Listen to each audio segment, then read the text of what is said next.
if you weren't here last year, I did come out and make an announcement about my childhood and the fact that I was dyslexic as a child.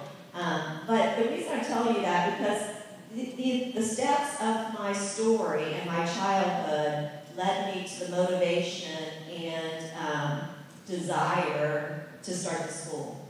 If those struggles I had early on weren't there, I don't think I'd have the passion to do what I'm doing. So I think it's important for you guys to understand when I was a child, I was shamed. I didn't feel valued. I didn't feel smart. I learned in different ways. I had to go home from school and learn my material all over again because the teachers didn't know how to teach to my needs. My parents took me to OSU and had special tutors at the time, dyslexic. Dyslexia was not as heard of as it is now.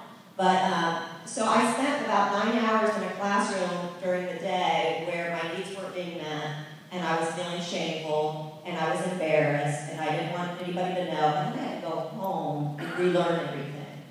Well, that can do something to a child. And then when you're an adult and you hear struggles from other parents talking about their children that are feeling the same way, whether they don't feel valued because they are above where the teachers are teaching and the teacher doesn't recognize that, or they're struggling and the teacher doesn't recognize that. I listened to those stories for about 10 years when I was a teacher, and they were burning and yearning inside of me, along with my childhood hurts and pains.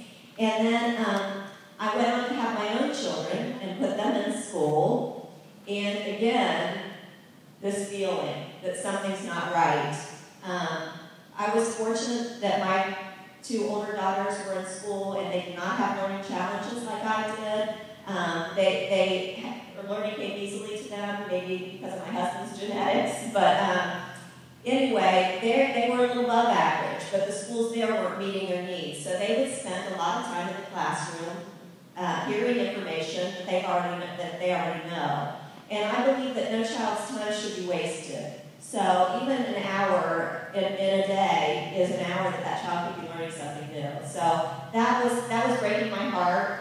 The children that were struggling were breaking my heart. And I was talking to parents, I was teaching, I was trying to make a difference in my own classroom. I stayed home for a few years, and during those years, I also networked with parents and tried to hear what their desires were for school. And somehow I got this courage to do this and to start a school where all children's needs could be met, all their learning styles could be addressed.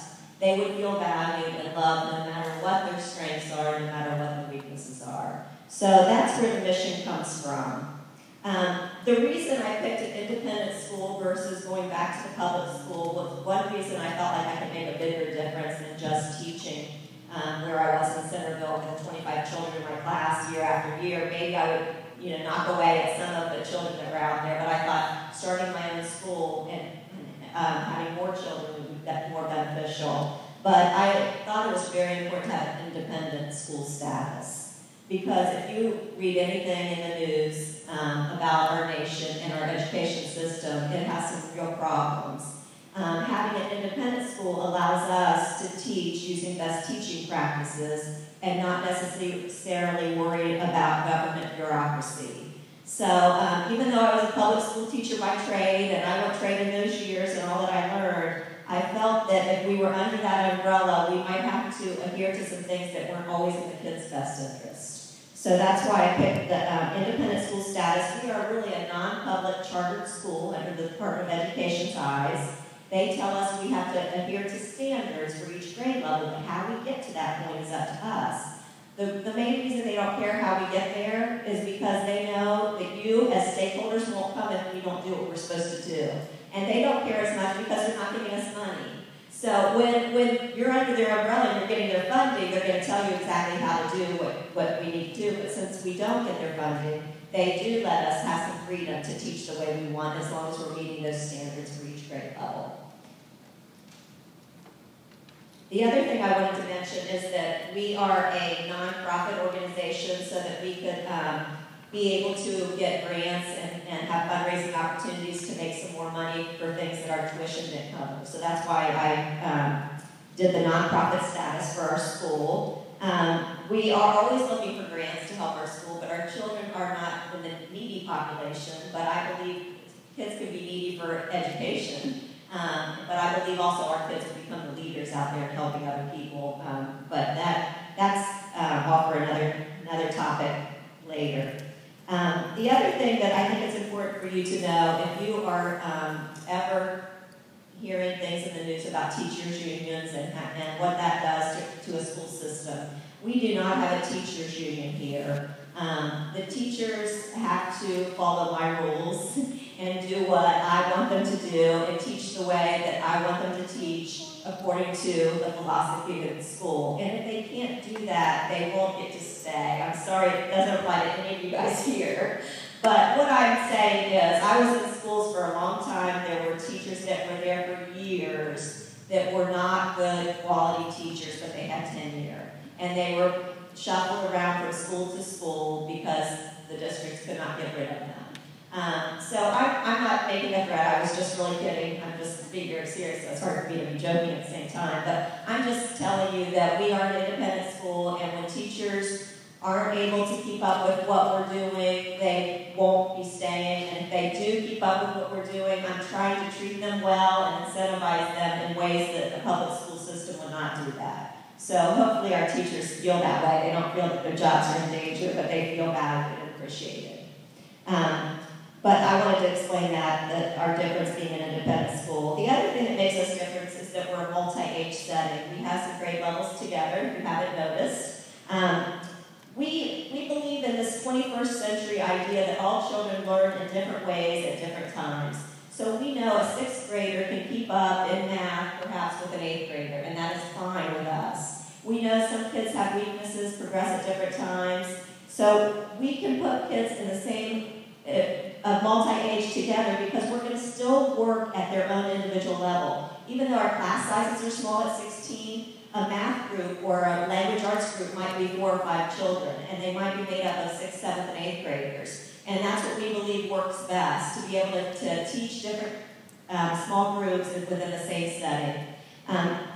If you ever have a chance, Ken Robinson is on, he's written some neat articles, but he has a TED Talk, and he talks about why schools were started in the 19th century. And we went from one-room schoolhouses to the segregated grade level, put kids in classrooms, teach them, get them out as quickly as they could to get back to the factories or back to where they needed to go. Well, our schools are still teaching that way. And that was in the 19th century. We are now in the 21st century. So we here want to keep up with what we know and best teaching practices and be teaching the way that we know is best. Just because we did it 20 years ago doesn't mean it's the best way to do it. There's not another place in healthcare or business that would be doing something like they did 20 years ago. So why should our children be treated like that? So I wanted to mention that we're multi-age.